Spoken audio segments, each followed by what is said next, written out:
بسم اللہ الرحمن الرحیم۔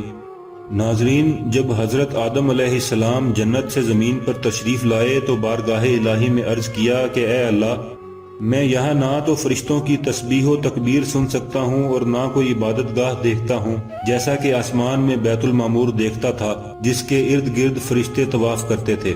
اللہ تعالیٰ نے جواب دیا کہ جاؤ، جہاں ہم نشان بتائیں وہاں کعبہ بنا کر اس کے ارد گرد طواف بھی کر لو اور اس کی طرف نماز بھی ادا کرو۔ حضرت جبرائیل علیہ السلام ان کی رہبری کے لیے ان کے ساتھ چل پڑے اور انہیں وہاں لائے جہاں سے زمین بنی تھی، یعنی جس جگہ پر جھاگ پیدا ہوا تھا، اور پھر وہی جھاگ پھیل کر پوری زمین بنی تھی۔ حضرت جبرائیل علیہ السلام نے اپنا پر مار کر 7ویں زمین تک بنیاد ڈال دی، جس کو فرشتوں نے 5 پہاڑوں کے پتھروں سے بھرا۔ ان پہاڑوں میں کوہ لبنان، کوہ طور، کوہ جودی، ہیرا اور طور زیدہ شامل ہیں۔ خانہ کعبہ کی بنیاد بھر کر نشان کے لیے چاروں طرف دیواریں اٹھا دی گئیں۔ خانہ کعبہ کی طرف حضرت آدم علیہ السلام نماز پڑھتے رہے اور اس کا طواف بھی کرتے رہے۔ طوفان نوحی تک خانہ کعبہ اسی حالت میں رہا۔ طوفان کے دوران وہ عمارت تو آسمان پر اٹھا لی گئی اور یہ کعبہ کی جگہ اونچے ٹیلے کی طرح رہ گئی، مگر لوگ پھر بھی برکت کے لیے یہاں آتے تھے اور آ کر دعائیں مانگتے تھے۔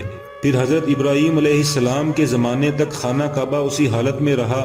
جب حضرت اسماعیل و حضرت ہاجرہ اس میدان میں آ کر ٹھہرے اور ان کی وجہ سے یہاں کچھ آبادی ہو گئی، تب حضرت ہاجرہ کے انتقال کے بعد حضرت ابراہیم علیہ السلام کو حکم ہوا کہ اسماعیل کو ساتھ لے کر یہاں عمارت کعبہ بنائیں۔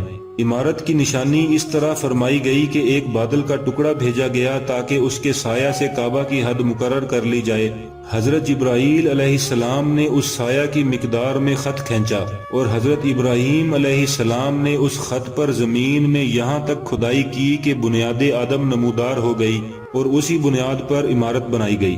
اس عمارت کی بلندی 9 ہاتھ اور رکن اسود سے رکن شامی تک کی دیوار 33 ہاتھ اور رکن شامی سے رکن غربی تک کی دیوار 22 ہاتھ اور رکن غربی سے رکن یمانی تک 31 ہاتھ، رکن یمانی سے پھر رکن اسود تک 22 ہاتھ ہے، لہٰذا اس وقت خانہ کعبہ مستطیل کی شکل تھا۔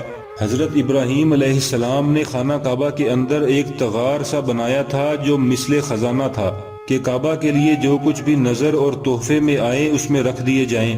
خانہ کعبہ کے 2 دروازے تھے، ایک داخل ہونے کا اور دوسرا نکلنے کا۔ خانہ کعبہ بنانے والے حضرت ابراہیم علیہ السلام تھے اور ان کو گارا اور پتھر اٹھا کر دینے والے حضرت اسماعیل علیہ السلام تھے، اور اس عمارت میں 3 پہاڑوں کے پتھر لگائے گئے۔ حضرت ابراہیم علیہ السلام سے پہلے کسی نے یہاں عمارت نہیں بنائی تھی، مگر آپ کے بعد کئی دفعہ اس کی تعمیر و مرمت ہوئی اور اس میں حالات کی وجہ سے کچھ تبدیلیاں بھی ہوئیں۔ مثلا اس کی اونچائی دگنی کر دی گئی، دروازے 2 کی بجائے 1 کر دیے گئے اور اس کا رقبہ بھی کم کر دیا گیا، لیکن بعد میں پھر اسے پرانے رقبے میں ہی تعمیر کیا گیا۔